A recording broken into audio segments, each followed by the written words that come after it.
In case you missed introductions, my name is Jessica Silver. I'm the Student Transition Manager here at the University of Toronto Mississauga. And I'm Delores, the Community Development Coordinator in Residence here at UTM. So we often transition our new to UTM and incoming first year students. So these are 6 tips we have for parents. So we just told you tip number 4. We're going to go on back to tip number 1 since there seemed to have been an audio problem. So tip number 1 is get on campus.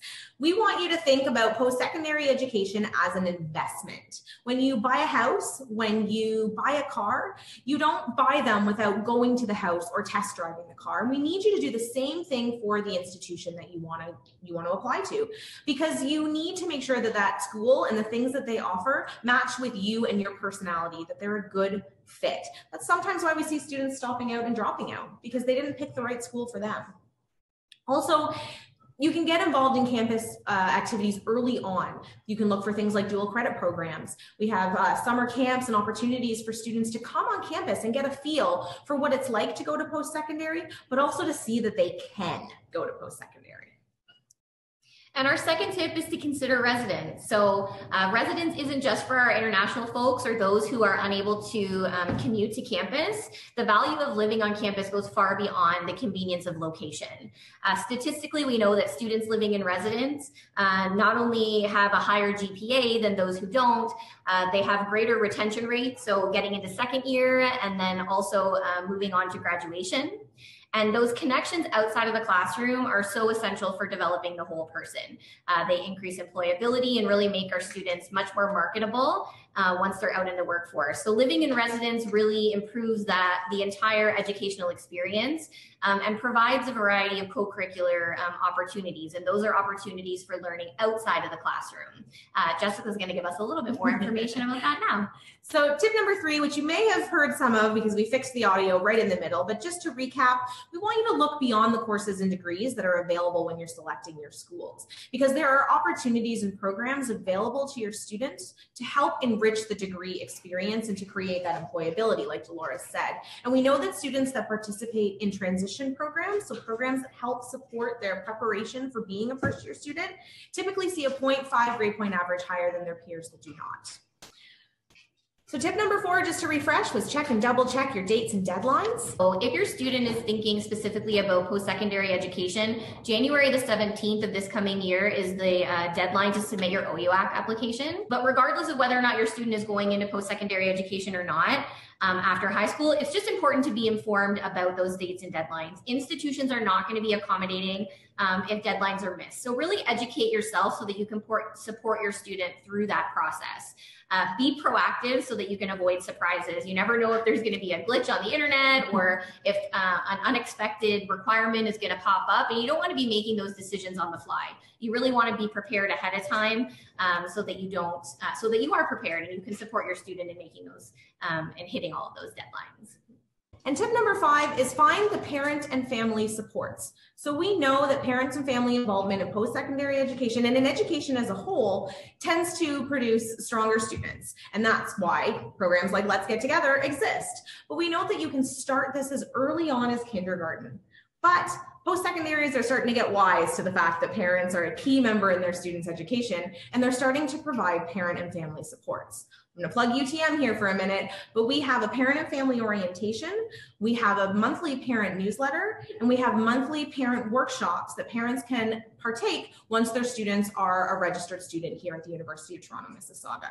So make sure that you ask the institutions that you're considering about the supports that are available for you, because you have to let your student be a student and you need to be a parent. And our last tip is listen. So we fully know how difficult the transition is out of high school for everyone involved. So be kind to yourself and be kind to your student. Involve your student from day one. So like Jessica said at the beginning, let them be the drivers in that car when you take it for a test drive. The first 4 years after high school are a huge time of change, and 75% of students are going to change their major over the course of their 4 years in post-secondary education. So be prepared for that change and be prepared to have those conversations with your student to understand and to be supportive of that change, because it's going to be difficult for you and it's also going to be difficult for them. Being involved on campus, like we said, is a huge predictor of overall success. So encouraging your student and supporting them in their co-curricular endeavors, in addition to their academic success. We really want you to think about university as a holistic learning experience and not a means to an end. So we know careers are really important and we want them to be, to have that at the end, but not focusing on that and really focusing on the journey and that holistic educational experience. So following our 6 tips, we want to leave you with a discussion question that you can start using with your student now. And that is, what are the things in your life right now that inspire you? And this sort of touches on what our panel was recently just talking about, but in terms of trying to find the right fit for the student and the right fit for your family, these are the kinds of conversations you want to be having. We'd like to steer you away from asking the question of what do you want to be when you grow up? I'm not sure I want to know what I want to be when I grow up. We're still figuring it out, and that's the journey of lifelong education. Absolutely. So spend more time listening and less time talking. This really is an opportunity for you to better understand what motivates your child. Use the things that inspire your student as the foundation for the conversation about what they want to pursue after high school, regardless of what that is. And a really great technique that we want to offer to you as a practical way to start this conversation is to use something called an active listening technique. Encourage your student to share with you and let them take the conversation where they want to go. A great way to keep the conversation going is to use open-ended questions. So these are questions that you're unable to answer them with a yes or no. So acknowledging what they've shared is also something that's really important. So really taking the time to validate your student, restating things so that they know that you have it right is also a great way to let them know that you are engaged. So things like, it sounds like that's really important to you. Tell me more about that. And validating, like I said, that communication. So if creativity is something that's really important to them, really letting them know that you hear that and you understand that. And another part of that tool is looking at things that are communication barriers. What are the things that are going to shut your student down so that you can't have these productive conversations and help prepare them for this new journey that they're about to go on? So you want to look at things like advising. You don't want to do that. I think you should do this. And a lot of times with communication barriers, it's our own bias that's creeping in. It's the things that we want them to do that we wish we had done. Blaming, diverting, judging, all these types of things. We joked in putting this presentation together that it works really well with your partners and your kids. So finally, we've just put up again the discussion question for your reference, and we've also included a couple of resources from the Career Center here at UTM. So all colleges and universities have great resources for planning, and these are just 2 that we have available here at UTM to really get that conversation started as well, and to use this as a resource for your students to start to think about what that could look like for them. So that's us in a nutshell. We wish you the best luck on your journey, and we look forward to seeing your students on campus one day. Thanks. Bye.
There we go.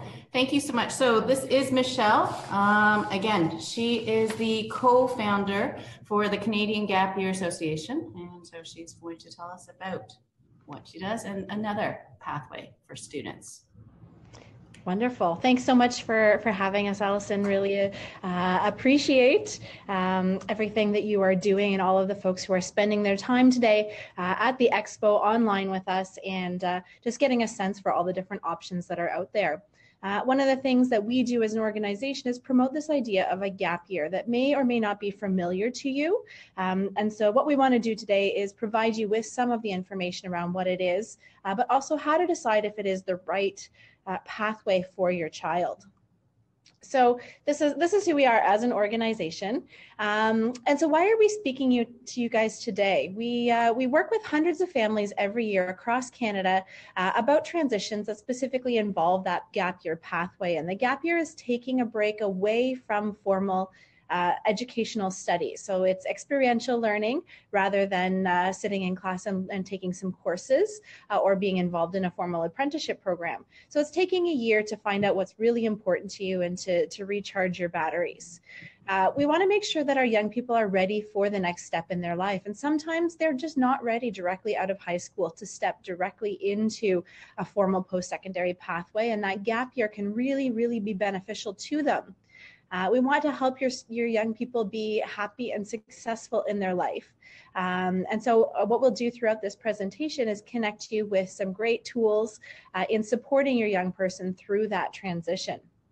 So stick around. We want to just first off acknowledge some universal truths. You're here because you love your kids, because you want them to be happy and successful, and you want to do what's best for them. You want to equip yourself with all the tools that you have to make sure that they are going to be successful. We also want to acknowledge that you know your kids better than anyone else, better than any career counselor, education counselor, post-secondary institution, myself at the Canadian Gap Year Association. You know them better than anyone except for themselves. So echoing what the former presenters just finished talking about in terms of the importance of listening, your young people do have things that they believe, that they feel, that they want to share, or maybe that they don't want to share, but we have to respect that they know themselves better and what that pathway will best suit them. So just keeping those in mind. Also acknowledging that when it comes to transition, humans are evolutionarily programmed to resist that change. Once our cavemen ancestors found a cave that didn't have a bear, they were not going to change a cave because they knew that that place was safe and comfortable for them. So this is something that we are just evolutionary programmed to do. It means that transitions are difficult, and they're difficult for us as parents, and they're difficult for our young people as well. We apply what we know to help get through those periods of challenge, those periods of transition. But we need to acknowledge that what is true for us isn't necessarily always what's true for our young people. Our experiences 10 years ago, 20 years ago, 30 years ago are completely different than the reality that our young people are experiencing today. There are more pathways after graduating high school. Young people will have more careers in their lifetime than we will ever have. They're facing more pressure. With the addition of social media and being constantly connected, our failures and our successes are more public than ever, and we are connected more globally. So we just require different skills of our young people and different educational opportunities than we ever have in the past. As the previous presenters mentioned, most pathways are not linear. Plans will change. I believe the statistics they quoted that 75% of young people will change their major over the course.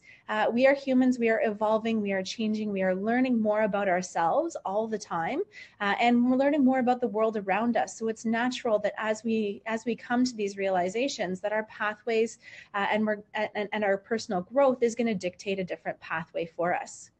Something else to acknowledge is that there is no right answer and there is no wrong answer. So give yourself a break. Give your kid a break. There are going to be some hiccups along the way, and that's okay. They will eventually reach their destination, and that destination will change several times over the course of their educational career and their formal career afterwards.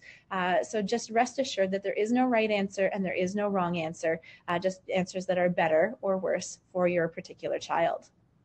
So speaking of this transition to post-secondary, which is a big focus of today, graduating from high school isn't a standalone transition. It's a rite of passage, a marker on this journey to adulthood. adulthood. So similar to getting your driver's license, being of voting age, being of legal drinking age, these are markers along this transition from being a dependent child to becoming an independent adult. And it's our job as parents to help them on that journey, to provide them with the opportunities, the skills, the knowledge to make that transition, to successfully make that transition between being a child and being an independent adult. And there is a step in between where they are codependent with us, but they do need to develop those skills. In our experience working with families over the last decade, what we've noticed is that those who have been most successful in their transition are the ones that have had the strongest life skills or the soft skills. And those who have struggled most with that transition are the folks that are a little bit weaker in those soft skills or life skills. And we'll talk about exactly what they are in a second. But it's really been independent of their intelligence or their grades, their academic abilities, how much money the family has, if they're a boy, a girl, transgender. It really doesn't matter. That these young people with these soft skills tend to be more successful. And it's not just about how smart they are. They can be the smartest in the world, but without the ability to get along with others, that transition is very, very difficult. So let's talk about how can we prepare our kids to be successful. We want our kids to be happy and successful, but a degree or a diploma alone will not help them achieve that. They need to build up their life skills that will make them successful in their everyday life, in their career, in their education. So the list that we have here is a list that we've compiled. It's based strongly on the emotional intelligence list. And at the end of the presentation, I'll give you a link to some resources around emotional intelligence. It's one of the measuring tools we use with our gap year programming to talk about some of those skills. So we talk about independence. It's that ability to be that bird out of the nest on their own, being able to have a self-awareness and self-confidence. This isn't something that comes naturally to some people. Some people, it takes a lifetime to develop. But that ability to be aware of what you need and that ability to be able to be confident in who you are and what you want to do. The next piece is very interesting. It's around awareness and reality testing. So is what's happening in your head true to what's happening in the world around you? So thinking about that victim mentality, is that a reality or is that something that you're creating in your head? So making sure that what's happening internally is being reflected externally as well. And making sure that they're aware of their surroundings and the things that are positively and negatively impacting them. The other piece is self-advocacy, being able to advocate for things that are important to them, not only around the decision about this transition to post-secondary, but being able to speak out about their abilities. Decision-making, obviously a very, very key piece. Do they have the skills to decide when they should rely on data versus when they should rely on their emotions? Maybe their spirituality is going to play into it. So just making sure that they have those decision-making skills. Problem solving pretty much goes without saying. On a day-to-day basis, we're faced with so many problems. We want to make sure they have those skills. And do they have that resiliency to bounce back when things don't quite go as planned? The last thing we talk about is this idea of having a spark. What is that thing that is of interest to them? What excites them? What gets them out of bed in the morning? What do their faces just light up when they talk about? So how do I do that? How do I give them all of these skills? Our biggest tip here is to stop being a bulldozer. And that's a term we use very affectionately because we love our kids and we want them to be successful. So we tend to be the ones that are getting all of the obstacles out of their way. We are plowing the way for them and allowing them to walk through. And it's not your job to remove these barriers as a parent. It's your job to equip them with the skills to stop and solve their own problems. And so that's something that we need to, as parents, acknowledge and recognize when we are putting on that bulldozer persona and step back and watch them make mistakes. And that is hard, to watch our young people make those mistakes and to fail. But that is when the biggest learning comes out of an experience, is when there has been that failure or there has been an opportunity where they haven't been as successful or didn't go as planned. And that's part of growing up, and that's building that stress tolerance, that's building those resiliency skills. So making sure that they are taking risks, getting out there and having that opportunity to be successful, but also to be unsuccessful. To teach them to be independent is another great skill set that we do. As a former educator, one of the things we use as a teacher is this idea of I do, we do, you do, where let's take the example of learning how to do laundry or how to cook. With our very, very young kids, we always just made dinner for them, and they just showed up when we called and there was dinner on the table. And so it was something that you did and just provided to your young person. But we need to transition to the we do so that it helps them develop those skills. So bringing your young person into the kitchen when they're 6 years old, have them help with dinner, talk about what is hot, what is cold, how do you keep things from going bad, why do we always have vegetables with dinner? So you're working alongside your young person, and that will transition them eventually to the you do, where they have the independence. So we've scaffolded them, we've built them up to a place where they're able to do it on their own. So we really want to make sure that that we think about that, and that can happen at any age. That can happen really young, and that can happen over a shorter period of time if it's something that hasn't been exercised already. The other piece is a little bit more morbid. I talk about the bus test. So if I got hit by a bus tomorrow, what would my young person struggle with? Those are the things that I need to make sure that I move them to independence with. Is it the financial components? Would they be able to cook for themselves? Would they be able to do their own laundry? Would they know how to connect and find a job so that they could pay the bills? So think about that. That's a little bit morbid, but it's a great tool to be able to see what skills and strategies your young person should be working around. Provide them with variety. The variety is the spice of life. The more experiences you can expose them to, the more relationships, types of peoples, the better off they're going to be. And again, teach them to be curious and ask questions. And again, like the former presenter said, making sure that it is to listen without judgment because they know who they are. So one of the things we talk about with our parents deciding if a gap year is right for them is really assessing if they're ready to, oops, I just jumped ahead. There we go. If they're actually ready to step into their post-secondary education, if that formal, or if they should take some time to take a gap year and take that time. So the things that we ask families to consider is, do they have a field of interest? Do they already have that spark? Jumping into a general BA program, jumping into a general arts program, just because it is the expected next step might not necessarily be the right step for them. They need to think a little bit about what are the things that excite them. Do they have the energy and desire to study for another couple of years? They've been working hard to get their grades to get into the following, to their post-secondary program. So do they have that energy, or do they need to recharge their batteries to put their best foot forward? Are they in sound physical and mental health? Do they need that time to get their life back in order? Do they just have a loss of a parent or a friend that they need to cope with? Making sure that they can get through some of those pieces. Are they financially sound enough to afford school or to take a look at that OSAP? Or do they need to take some time to work to earn some money to pay for those tuition? Do they have enough life experience? Have they had exposure to getting a job, to volunteering, to travel? Making sure that they have those. Do they have those independent life skills that we talked about? And ask them if they're ready.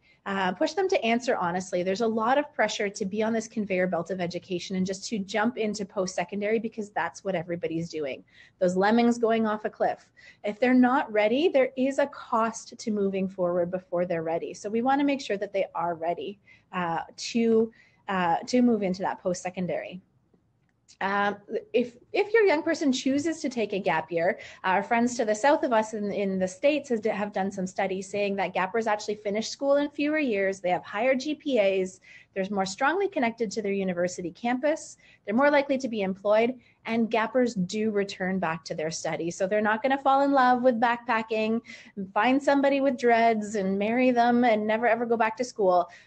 They do return. So I will give you a link to all of that information in this slide right here. So think about that, a little bit less morbid than the bus test, but if you went away for a week's vacation, what would you have to do to get your kids ready for that independence? And what does that say about their preparedness for heading into post-secondary education? Because that's the same thing, just a little bit broader.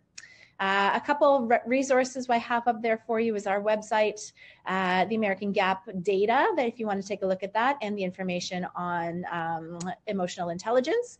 2 great books about communicating and raising young adults are listed there. The first one is all done in cartoons, a really fun read and full of great tips. And the second one is How to Raise an Adult, which will give you some more tips on how to build that independence with them. Also, at the end of today, I believe it's at 2:30, there is a panel, and there's a young gentleman who's going to be speaking about his experience about taking a gap year and the skills and the experience that it gave him. So please stick around and check that out as well. If you have any questions, please feel free to reach out to us at the Canadian Gap Year Association. Thanks so much. Thank you so much, Michelle. It's a lot of information, and thanks to Delores and Jessica as well too. So trying to keep on schedule, a little behind schedule. If you have any questions, to please email us, Facebook, Twitter, whatever way to reach us. Your questions are important. That's how you learn and grow. Please send it to us. We will ask all the presenters to respond, and then we will send it, forward it to you and share it with the group.